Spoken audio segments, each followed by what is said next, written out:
اچھا، میرے سامنے ایک سوال یہ ہے کہ یا تو ہم شرعی معاملے کو دیکھتے ہیں جب کہ فضول خرچی منع ہے، گناہ ہے، اور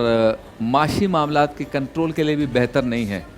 لیکن دوسری طرف یہ ہے کہ بچوں کی خوشی کے لیے،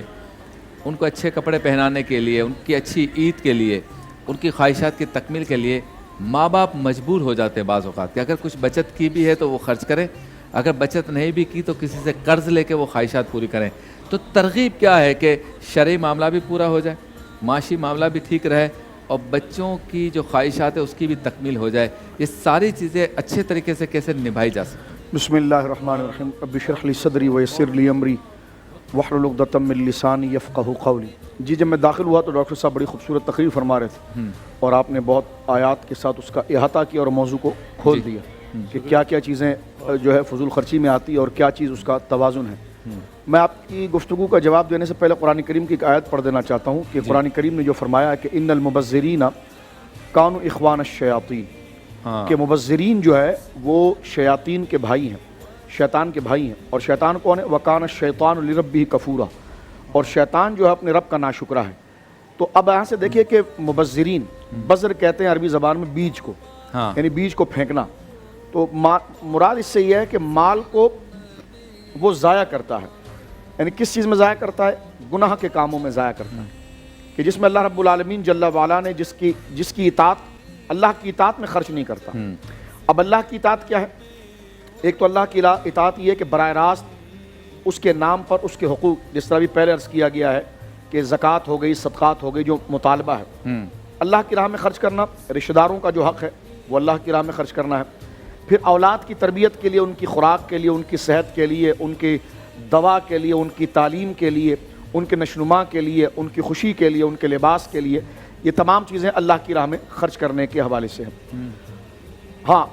یہ فرمایا گیا کہ شیطان جو ہے وہ اللہ رب العالمین جل وعلا کا ناشکرا ہے، یہاں سے یہ موضوع کھل جاتا ہے، یعنی ایسی جگہ پر خرچ کرنا کہ جو اللہ کی ناراضگی کا باعث ہے۔ تو اس کا مطلب یہ ہے کہ آپ نے اللہ کی ناراضگی کی جگہ پر خدا نخواستہ خرچ کیا تو آپ نے رب کریم کی نعمت کا کفران کیا، اور یہ ناشکری تھی۔ تو اس لیے آگے شیطان کا جو ذکر آیا کہ شیطان کا بھائی ہے، وہ جو تبذیر کرتا ہے، فضول خرچی کرتا ہے، وہ شیطان کا بھائی ہے۔ اب شیطان کا بھائی کیوں؟ کہ اس لیے کہ شیطان جو ہے ناشکرا ہے، اور شیطان ناشکرا سے مراد کیا ہے؟ شیطان کے ناشکرے سے مراد یہ ہے کہ وہ گناہ کے کاموں کے اندر مال کو ملوث کرتا ہے، وہ اللہ کی نعمت ہے اس کو ضائع کرتا ہے اللہ کی مخالفت میں۔ اب آ جائیے اس چیز کی طرف جو آپ نے کہا کہ بچوں کی تربیت کے لیے، تعلیم کے لیے، اور ان کے کپڑوں کے لیے، عید کے۔ تو دیکھیے ماں باپ کو چاہیے کہ اپنے سال کی پلاننگ وہ کر کے رکھیں، کیونکہ اولاد اور مال اس دنیا کے اندر بہت بڑا فتنہ ہے، فتنہ بڑا آزمائش ہے۔ اولاد ماں باپ کے لیے بہت بڑی آزمائش ہوتی ہے اللہ کی راہ میں،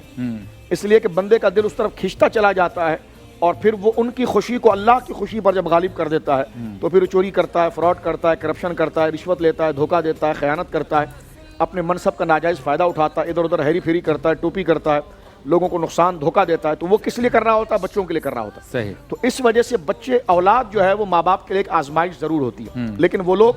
جو یہ چاہتے ہیں کہ میرا بچہ بھی آگ سے بچے اور میں بھی آگ سے بچوں،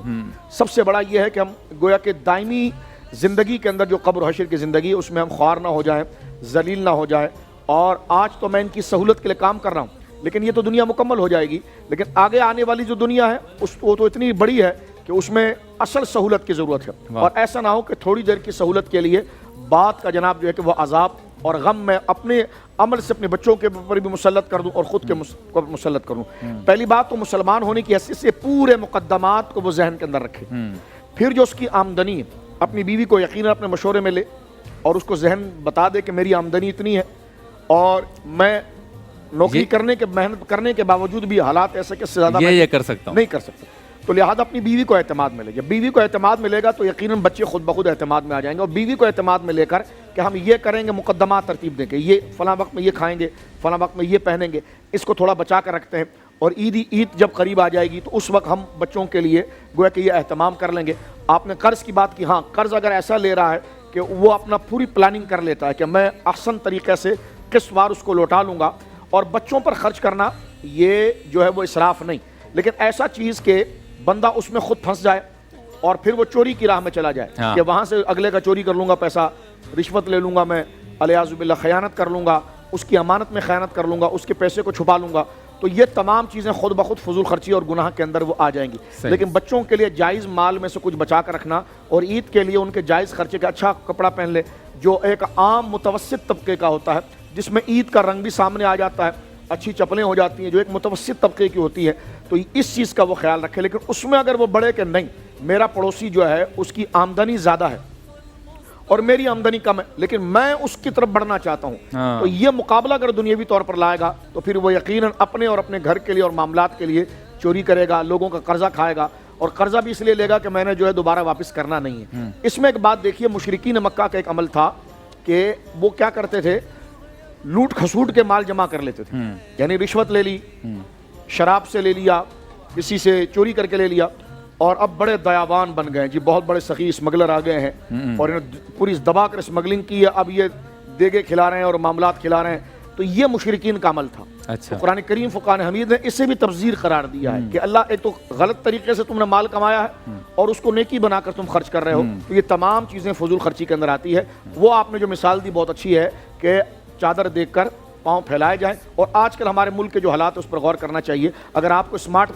فون کی ضرورت نہیں ہے اور آپ جناب جو کہ آپ کے آفس کے سے کوئی کام نہیں ہے تو آپ سادہ فون رکھیے اپنے ساتھ, ٹھیک ہے نا. اگر آپ اے سی کے بغیر گزارا کر سکتے تو پنکھے پہ گزارا کر دیجئے. اگر ایک کمرے میں اے سی لگا کر دوسرے سے مستغنی ہو سکتے تو جتنا آپ کریں گے تو وہ ایک پوری آدھی معیشت بھی ہے اور گناہ سے بچنا بھی ہے.